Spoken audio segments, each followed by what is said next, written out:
Bonjour à beaucoup d'entre vous, bonjour Marie-Léna, bonjour Monsieur le maire. J'en profite pour vous remercier de nous avoir accueillis dans ces locaux extraordinaires. Malheureusement, je ne parle pas votre langue, donc je vais m'exprimer là où j'arrive à mieux parler, c'est le français encore. Donc je voulais vous remercier pour ça. Je voulais aussi, Monsieur le maire, rebondir sur une chose que vous disiez. Vous avez dit beaucoup de choses très justes et je vous en remercie. Et en fait, il est absolument nécessaire que l'on fasse évoluer les choses et les règlements et les lois, notamment en ce qui concerne l'expertise judiciaire, pas que, mais comme ici nous sommes essentiellement concernés par l'expertise judiciaire, il faut absolument qu'on cherche à harmoniser les process. On est en Europe, si on veut bâtir une Europe où tout le monde peut se sentir bien et tout le monde peut travailler partout, il faut qu'on ait une harmonisation. C'est là où le rôle des politiques est important et vous avez une responsabilité forte, Monsieur le maire, en tant qu'homme politique ou femme politique, dans le cas d'espèce homme politique. Et donc, il faut vraiment aider et pousser pour que les instances européennes puissent évoluer dans ce sens. Alors, je vais vous raconter en 2015, quelqu'un a évoqué une conférence qui a eu lieu sous la présidence du président Santa Croce à la Cour de cassation en Italie. À ce moment-là, la Commission européenne avait décidé, sous l'impulsion du Parlement européen, de proposer une directive européenne sur l'expertise judiciaire, uniquement dans le domaine de la procédure civile, pas sur le pénal qui encore pose d'autres problèmes dans les États. Donc en 2015. Et puis le Parlement européen a fait un projet de directive européenne et à ce moment-là, devant un tollé en Europe qui a considéré qu'il y avait une certaine immixtion de la Commission européenne dans un certain nombre de process européens, il y a eu une marche arrière. C'était l'époque où commençait le Brexit, c'était l'époque des migrants, c'était l'époque d'un certain nombre de difficultés. Et ce process, cette directive européenne d'expertise judiciaire et de procédure civile européenne commune a été complètement abandonnée et ça va faire maintenant bientôt 10 ans. Donc c'est un triste anniversaire, comme quoi il faut quelquefois être très persévérant et je sais que vous en avez parlé tout à l'heure. Et voilà, je voulais rebondir sur ça. Je voudrais profiter aussi de l'occasion, excusez-moi, j'en profite. J'ai pris la place d'une éminente personnalité qui travaille dans ce monde de l'intelligence artificielle et des outils. Alors je voudrais vous dire une chose, dans tous les pays, ce n'est pas uniquement la police judiciaire qui fait des enquêtes. Il se trouve que dans beaucoup de pays d'Europe, les experts judiciaires participent aussi aux enquêtes et à la collection des preuves et à l'exploitation des preuves. Et ce n'est pas uniquement la police judiciaire. Donc tout à l'heure, le monsieur Sergio, je crois que je connais son prénom, je ne sais pas s'il est là ou s'il est parti. Il ne faut pas se limiter à associer la police, il faut aussi qu'il vous associe, vous, aux démarches qui ont lieu aujourd'hui dans ces outils embarquant de l'intelligence artificielle. Puisque l'intelligence artificielle, malheureusement, il n'y a pas que des bonnes choses. Et aujourd'hui, il y a une très grande inquiétude en Europe sur ce qu'on va appeler la justice assistée par l'intelligence artificielle. Je ne parle pas du recueil de preuves dont on parlait avant. Là, je parle de la justice assistée. Imaginez que dans certains pays, on décide de nourrir les systèmes de justice en influence sur les données. Alors, ce n'est pas de la science-fiction. À partir de là, on va rendre des décisions qui vont être relativement homogènes, mais qui vont être biaisées. C'est un vrai problème. Une instance en Europe s'occupe de ce problème, c'est le Conseil de l'Europe. Regardez les travaux du Conseil de l'Europe. Aujourd'hui, il y a même des déclinaisons d'outils pour essayer de vérifier que les systèmes d'intelligence artificielle qui sont à la base de certains produits pour faciliter la justice, pour rendre la justice plus facilement au niveau d'un État, c'est à moindre coût. Donc il faut faire très attention à tout ça et il faut en tous les cas avoir toujours une position de réflexion avant de se jeter dans ce type de choses, c'est pas aussi simple. Voilà, je voulais, excusez-moi, ça m'a permis de rebondir sur ce que, comme vous aviez un petit peu évolué et montré des choses intéressantes au niveau de toutes ces idées autour de ça. Je voulais rebondir sur ce que vous aviez dit. Alors, je vais revenir plus prosaïquement, puisqu'on m'a demandé de le faire. Ce matin, j'ai présenté rapidement ce que pouvait être le registre européen des experts. Je ne sais pas si on a une présentation ici. Donc, je vais vous montrer physiquement ce que pourrait être, enfin, ce que sera le registre européen des experts dans quelques temps. La durée ne dépend pas de moi, je vous l'ai dit, ça dépend et de nous. Ça dépend uniquement des financements européens qui seront accordés ou pas, et dans quel délai. Et donc, j'ai mon support. Ouais. Ce matin, on avait tout. Oui, bah,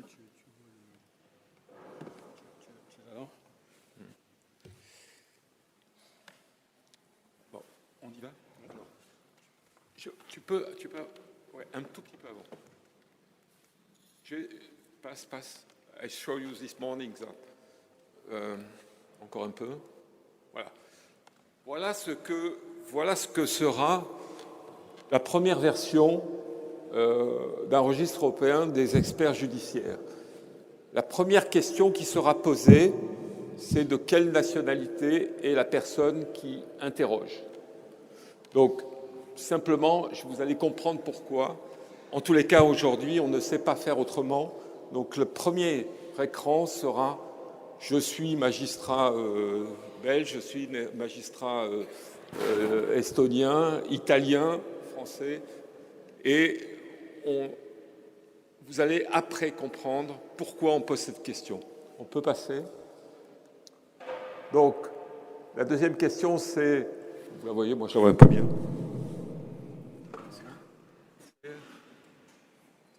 Ouais. Excusez-moi, je ne vois pas de si loin. C'est l'âge.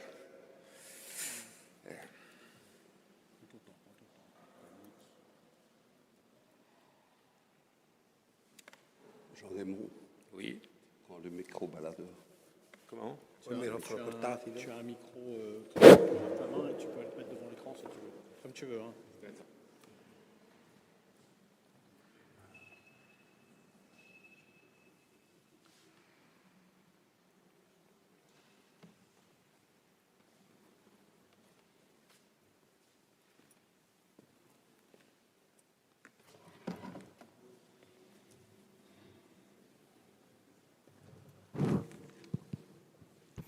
Ça doit fonctionner là, vous m'entendez?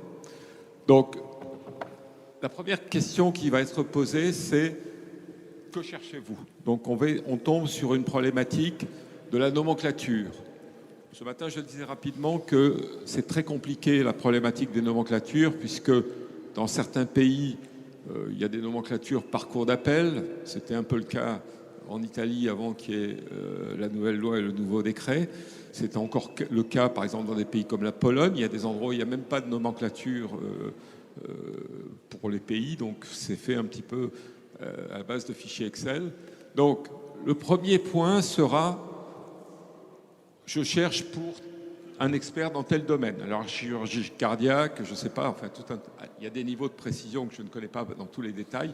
En informatique, on peut dire je suis le spécialiste de la mise en place des produits informatiques et des logiciels, ou je suis un spécialiste de l'analyse des smartphones, je suis un spécialiste de la traçabilité des truands et de la manière dont ils se déplacent dans les différents pays européens, ou suivre de l'argent. Donc voilà, il y aura donc des spécialités qui sont demandées à différents niveaux de détail. On peut passer au suivant. Alors, non, pardon, je profite de ça. Et là, vous voyez apparaître 3 nomenclatures. La nomenclature qui est celle qui va devenir, dans les années qui viennent, on l'espère, une nomenclature européenne, de façon à ce que les experts et les compétences des experts soient dans une seule nomenclature pour toute l'Europe. Donc à la base, ça sera quand même plus facile de chercher un expert ou une expert, enfin un étant masculin et féminin, il n'y a pas de problème. Donc ça sera plus facile d'avoir le même classement des experts dans les différents pays. En attendant, on va avoir la nomenclature du pays dans lequel on recherche et la nomenclature du pays où on va trouver l'expert. Et donc, il faut qu'on arrive à faire coïncider ces nomenclatures tout doucement. Il y a toute une gymnastique informatique qui permet de dialoguer entre des systèmes complètement hétérogènes. Je ne sais pas si je n'ai pas endormi tout le monde, mais je voulais montrer que ce n'était pas si simple. On peut passer, tu peux passer, s'il te plaît? Donc ici, on a un exemple. On cherche, alors c'est une nomenclature qui est polonaise. On cherche quelqu'un qui élève et qui s'occupe d'abeilles. Donc il y a le mot abeille qui est décliné. Ce sont des cas réels. Hein, et ça se termine par, ça doit être probablement un Français qui demande, puisque ça se termine par apiculture, qui est un mot français. Donc la personne, l'utilisateur est français et va chercher un certain nombre d'informations sur les experts qui font ça. On peut passer. Donc on va trouver des informations aussi simples que celle-ci. Donc ça c'est très classique, hein, c'est jamais qu'un annuaire comme un autre, avec un débat qui est le débat de donner les adresses. Il y a un certain nombre d'endroits qui sont un peu sensibles. Aujourd'hui, on protège les experts. Et malheureusement, en France et dans le sud de la France, il y a eu 2 ou 3 attaques de laboratoires d'experts qui sont faits avec des attaques avec des gens cagoulés qui viennent à 2 ou 3, qui brûlent les voitures ensuite. Alors on pourrait dire que ça ressemble à des activités de mafia, même si en France on n'appelle pas ça comme ça. Mais c'est-à-dire que des laboratoires d'experts qui travaillent au pénal sont aujourd'hui attaqués. Donc il y a par exemple, quand il y a des échanges entre les magistrats, de plus en plus, tout ce qui concerne la drogue en particulier, quand il y a des échanges d'informations entre les experts, les magistrats et les officiers de police judiciaire, ça se fait dans des endroits banalisés, de façon à ne pas pointer les locaux des experts judiciaires. Donc on n'est pas forcément dans tous les domaines, il y aura les adresses professionnelles quand elles existent, il n'y aura pas forcément d'adresses plus précises sur les experts. Et puis là on voit qu'un certain nombre de gens ont répondu aux critères. Hein. C'est un prototype, hein, c'est un exemple. C'est pas... Donc on voit qu'un certain nombre d'experts répondent à la demande du magistrat, parce que c'est essentiellement à ce niveau-là des magistrats qui vont interroger. Et on va, à partir de là, j'en parlais ce matin, donc là vous avez on va créer automatiquement, le magistrat va avoir un guide qui lui permet d'affiner sa demande, de sélectionner une liste d'experts à qui il va envoyer une demande beaucoup plus complète d'informations concernant le cas qu'il veut lui confier. Donc, c'est le système dont je parlais rapidement ce matin, qui est un problème d'échange entre le magistrat et les experts, et ça sera la génération automatique de mails, et les experts répondront au magistrat, qui est le demandeur. Alors, je reviens sur ce que je n'ai pas dit trop ce matin, juste pour revenir sur ce point-là. Aujourd'hui, ça je l'ai dit, il y a 5 pays qui ont donné leur accord pour participer à ce projet dès qu'il sera financé, le 6e étant la France. Je ne vais pas rentrer, je vous ai dit pourquoi on n'en avait choisi que 6, parce qu'on ne peut pas démarrer avec 27 pays. Donc l'idée est de commencer avec 6 pays, et ensuite, disons, de déployer. Alors les idées que l'on avait étaient, on a fait le prototype, c'est terminé depuis 1 mois et demi. On espère pouvoir démarrer cette année, si on a le financement, et l'année prochaine, si on n'a pas cette année, le projet Final Expert 3 avec les pays pilotes. Et on espère terminer, disons, en 2026, début 2027, et ensuite de généraliser dans tous les pays d'Europe qui acceptent, sachant que certains pays, aujourd'hui, sachez-le, ne sont pas très fanables pour participer aux activités de justice européenne en règle générale. Ce sont des pays du Nord, je ne vais pas fustiger les pays, mais celui qui est le plus connu, c'est le Danemark, puisque pendant très longtemps, il n'a pas participé au budget de la justice européenne parce qu'il n'acceptait pas de travailler dans ce cadre-là. On peut continuer un petit peu. Alors, on a à ce niveau-là un énorme problème à résoudre, c'est qu'il va falloir un jour communiquer toute cette information aux utilisateurs. Donc, ce n'est pas le tout de mettre un produit à un niveau européen sur des sites européens et les utilisateurs sont répartis partout dans les 27 pays de l'Europe et donc il faut qu'un jour ils aient la possibilité d'appuyer sur un bouton et d'aller chercher sur un site, fût-il un site d'une instance européenne, qu'ils aillent chercher des experts. Donc il y a un énorme effort de ciblage de l'information où les pouvoirs publics vont avoir un grand rôle à jouer puisqu'il va falloir expliquer à l'ensemble des magistrats qui font appel aux experts comment ils peuvent trouver des informations sur les experts européens. On a également un autre problème qui est tout bête. Aujourd'hui, en Europe, alors je ne sais pas s'il y en a parmi vous, je sais qu'il y en a au moins une, mais il y en a probablement d'autres. Il y a ce qu'on appelle des experts qui sont traducteurs-interprètes. Dans un certain nombre de pays d'Europe, je ne sais pas comment c'est le cas en Italie, donc là je ne sais pas, un certain nombre de pays d'Europe, ce sont des experts judiciaires. C'est-à-dire qu'ils ont le même titre que l'expert financier, l'expert ici aussi, donc que l'expert informatique, que l'expert comptable. Il y a d'autres pays où ce n'est pas le cas. Donc on a une problématique simple. Est-ce qu'on doit mettre les traducteurs-interprètes sur un registre européen des experts, oui ou non? Il n'y a pas de bonne solution.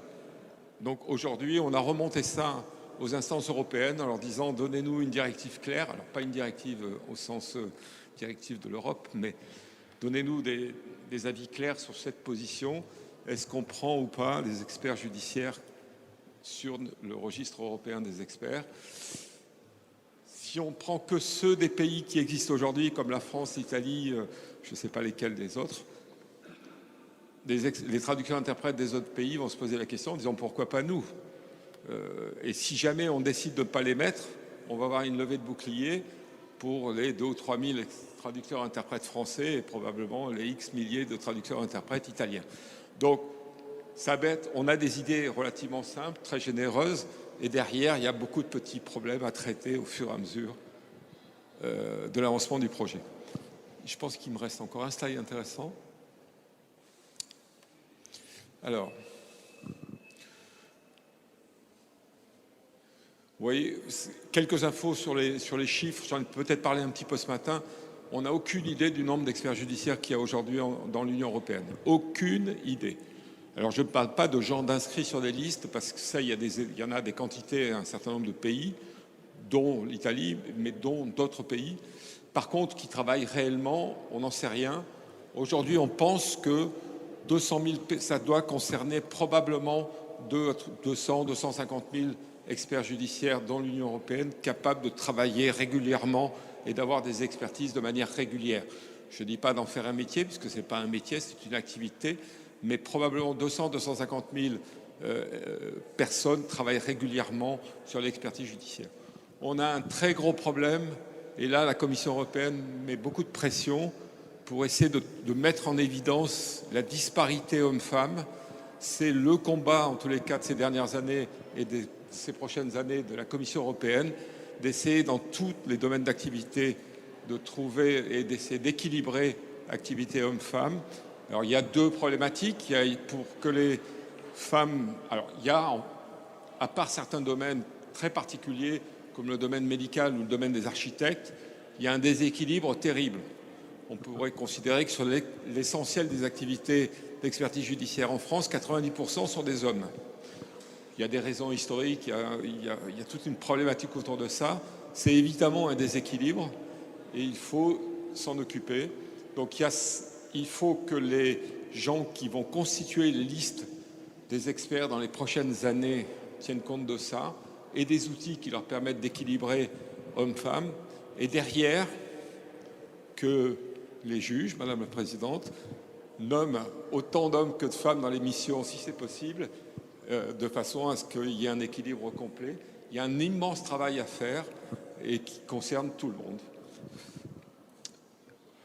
Bon, on peut passer ça si tu veux. Oui. Alors, là, je passe un message bien précis à tous les experts présents dans cette salle. L'avenir de l'expertise judiciaire vous concerne. Ça concerne beaucoup de gens, mais ça vous concerne vous en premier lieu, les experts judiciaires.